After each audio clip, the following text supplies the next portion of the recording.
need to have a vent session for a second about the state of affairs in this country. So I have two adult children. One is 18 going on 19 and the other one is 21. My 18-year-old is working currently as an HVAC apprentice and working on getting certified, but he's making $16 an hour, which I live in a small to mid-sized Missouri town, so that's pretty typical around here. Wages are, low compared to a lot of places, but so is the cost of living.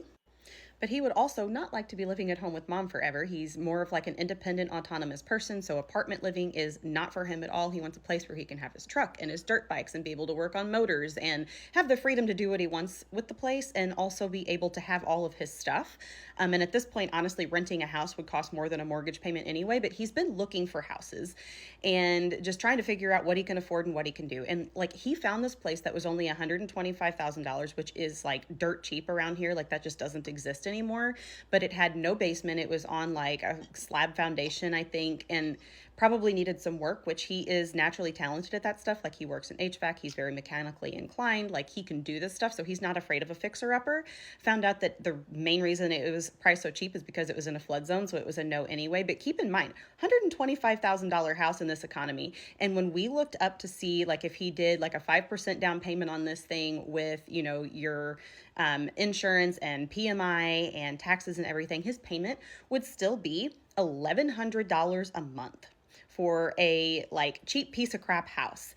And just the look of absolute dread on his face when he realized how completely unaffordable and unattainable it is for him to be able to buy a house and live on his own.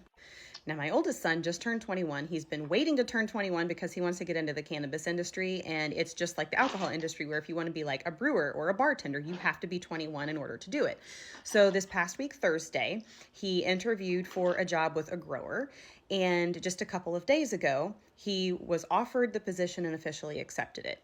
And in that time, less than a week, we decided to start a war with Iran. And so when he interviewed for the job, gas prices were around $2.50 a gallon where I'm at, and now they are already at $3 a gallon and climbing. So just in the time between when he interviewed for this job and when he accepted this job, gas prices have gone up 50 cents a gallon, and they're not done climbing yet.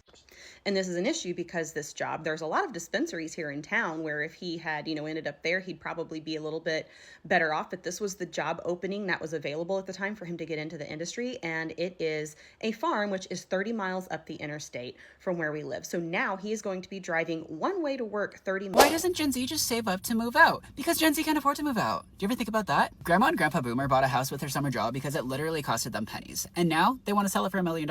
Their little 1,000-square-foot shed, they want to turn around and sell that for $1 million. Or even think about how up until the 80s, most people's incomes grew at the same rate as the 1% did. And the debt-to-income ratio was actually manageable back then. But nah, because y'all only want to look at things at the surface level. It's easier to ask, why doesn't Gen Z just save up to buy a house, instead of asking, why have we let the system get so bad that life is actually unaffordable for the average person now? This is the life. Hold on tight. This is the dream. It's all. Everything is expensive. I'm sorry, but I hope y'all know we're being pushed into poverty. I hope you know it's not because you eat out one time a week.